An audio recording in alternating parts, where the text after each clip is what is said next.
A quick glance at these 2 steps and the word faith should spring to mind. As you will find out later on, it has nothing to do with religion. It is faith in your higher self that is already within you. In this book, the word the Lord will be interchanged with higher self, godself, or God within. It is that broader, mysterious part of you. The soul part of you, your spirit, your high-frequency self, your non-physical part, your inner being.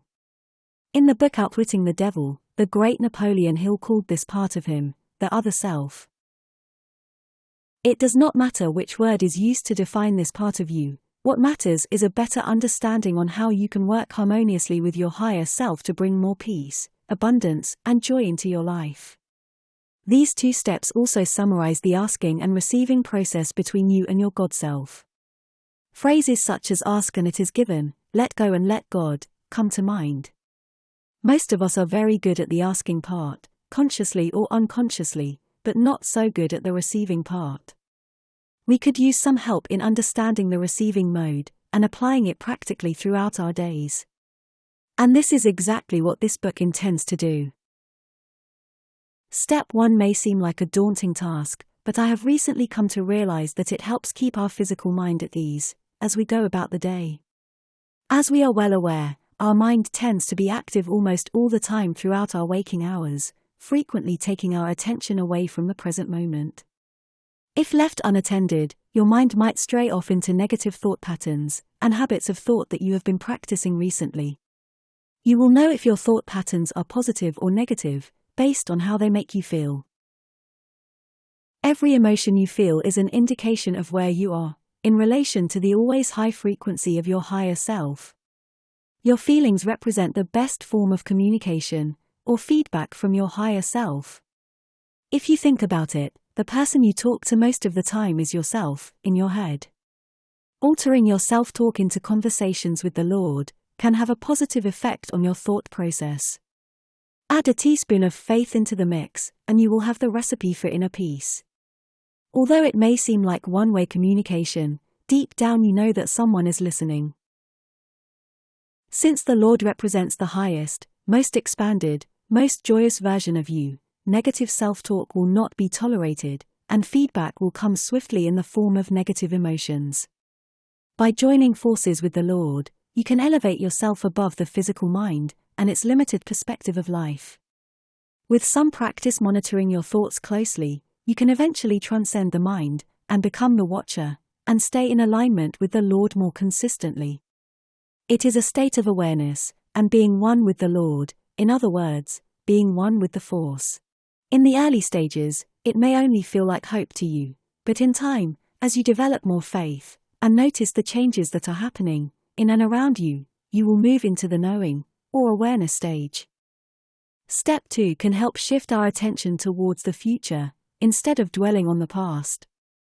Think of the Lord as your future self, aware of all your dreams and desires, guiding you step by step, via emotional feedback, along your joyous path. If you are feeling good most of the time, and doing what you love throughout the day, then rest assured, you are on the right track. From wherever you are in life, you can ask for what you want, or want to become, believe that it will be so, sometime in the future, and go about your day peacefully. With some practice, and a whole lot of faith, you can also steadily eliminate guilt, regret, and worry from your thought patterns, which slow down your forward momentum, and mess up your vibration. Whatever issues you can't handle, and need assistance with, you can pass on to the Lord, expecting that it will be handled smoothly, and efficiently on your behalf. You can imagine the Lord responding to you with, "All is well. It is all good. Everything is under control. It is all done." Step 2 invites us to have faith in the Lord. There is no need to ask for, or request something over and over. You will notice that with increased faith, there will be less asking too. The 2 steps can help us reintegrate ourselves with spirit, if we imagine the Lord as non-physical. And if we consider the Lord as a personality, these 2 steps help build a close personal relationship with the Lord. Faith will build as we get closer to the Lord, relying on Him or her, more and more. When faith grows within you, as you trust and rely more on your higher self, indirectly, you will be less reliant on the physical mind. This will result in a calmer physical mind, and inner peace will be more easily achievable too.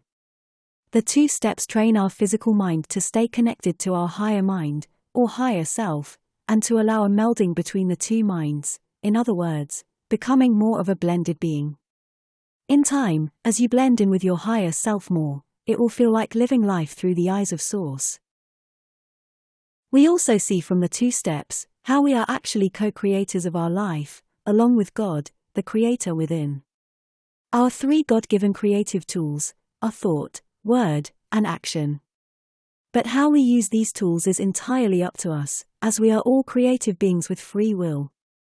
As per step 2, it would be wise to use our thoughts and words positively, predominantly focusing on what we want, or want to become.